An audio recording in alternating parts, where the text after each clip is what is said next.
മലപ്പുറത്ത് സ്വർണ്ണക്കച്ചവടക്കാരനെ ആക്രമിച്ച് 75 പവൻ സ്വർണം കവർന്ന സംഭവം നാടകം. പരാതിക്കാരനും സഹോദരനും കസ്റ്റഡിയിൽ. മലപ്പുറം കാട്ടുങ്ങലിൽ സ്വർണ്ണക്കച്ചവടക്കാരനെ ആക്രമിച്ച് 75 പവൻ സ്വർണം കവർന്ന സംഭവം നാടകമെന്ന് പോലീസ്. മഞ്ചേരി ഭാഗത്ത് നിന്ന് മലപ്പുറത്തേക്ക് സ്കൂട്ടറിൽ പോവുകയായിരുന്ന തിരൂർക്കാട് കടവത്തുപറമ്പ് ബാലന്റെ മകൻ ശിവേഷ്, മഞ്ചേരി കിടങ്ങഴി ഷാപ്പുംകുന്ന് ചപ്പങ്ങത്തൊടി ഗോപാലന്റെ മകൻ സുകുമാരൻ എന്നിവരെയാണ് മറ്റൊരു ബൈക്കിലെത്തിയ രണ്ടംഗ സംഘം ആക്രമിച്ച് സ്വർണം തട്ടിയെടുത്തു എന്നായിരുന്നു പരാതി. എന്നാൽ സംഭവവുമായി ബന്ധപ്പെട്ട ശിവേഷിനെയും സഹോദരൻ ബെൻസിനെയും പോലീസ് പിടികൂടി. സ്വർണ്ണക്കച്ചവടക്കാരനെ ആക്രമിച്ച് 75 പവൻ സ്വർണം കവർന്ന സംഭവത്തിൽ ഇവരുടെ സഹായമുണ്ടെന്ന് പോലീസ് കണ്ടെത്തി. കവർച്ച ചെയ്യപ്പെട്ട മുഴുവൻ സ്വർണവും പോലീസ് കണ്ടെടുത്തു. സ്വർണം തട്ടിയെടുത്ത വലമ്പൂർ സ്വദേശിയുടെ വീട്ടിൽ നിന്നാണ് മുഴുവൻ സ്വർണവും കണ്ടെടുത്തത്. കഴിഞ്ഞ ദിവസം രാത്രി 7 മണിയോടെയാണ് സ്വർണം കവർന്നതെന്നാണ് പരാതി ഉയർന്നത്. മറ്റൊരു ബൈക്കിലെത്തിയ രണ്ടംഗ സംഘം ആക്രമിച്ച് സ്വർണം തട്ടിയെടുത്തു എന്നാണ് ഇവർ ആദ്യം പറഞ്ഞത്.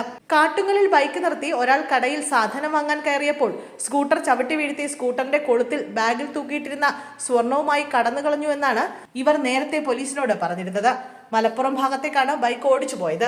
സംഭവത്തിൽ സ്കൂട്ടർ യാത്രക്കാരിൽ ശിവേഷിനെയും സഹോദരൻ ബെൻസിനെയും പങ്കുള്ളതായി പോലീസ് കണ്ടെത്തിയിരുന്നു. ജ്വല്ലറികളിൽ വിൽപ്പന നടത്താനുള്ള സ്വർണമാണ് നഷ്ടമായത്. നിലവിൽ പോലീസ് ശിവേഷിനെയും ബെൻസിനെയും ചോദ്യം ചെയ്തു വരികയാണ്.